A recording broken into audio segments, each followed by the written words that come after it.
Hello friends, welcome to my channel Jansi Easy Cook Tamil. 10 days 4th Sunday veg lunch menu எங்கள் வீட்டில் என்னென்ன செஞ்சுருக்கோன்னு சொல்லிட்டு பார்க்கலாம். Video பார்க்குறதுக்கு முன்னாடி சேனலை சப்ஸ்கிரைப் பண்ணி லைக் பண்ணுங்கள். வாங்க வீடியோக்குள்ளே போகலாம்.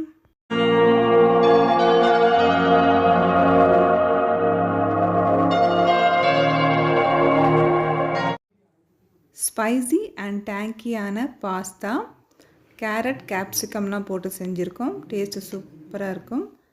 நெக்ஸ்ட்டு பட்டர் நான், அதுக்கு சைட் டிஷ்ஷாக பன்னீர் பட்டர் மசாலா, ஒரு கப்பில் தக்காளி பூண்டு ரசம், ஃபைனலாக பாதாம் பால். இதுதாங்க இன்றைக்கி எங்கள் வீட்டோட சிம்பிளான சண்டே லன்ச் மெனு. வீடியோ பிடிச்சிருந்துச்சுன்னா லைக் பண்ணுங்கள், ஷேர் பண்ணுங்கள், கமெண்ட் பண்ணுங்கள் அண்ட் மறக்காமல் ஜான்சி ஈஸி குக் தமிழ் சேனலை சப்ஸ்கிரைப் பண்ணுங்கள். Okay, thank you friends.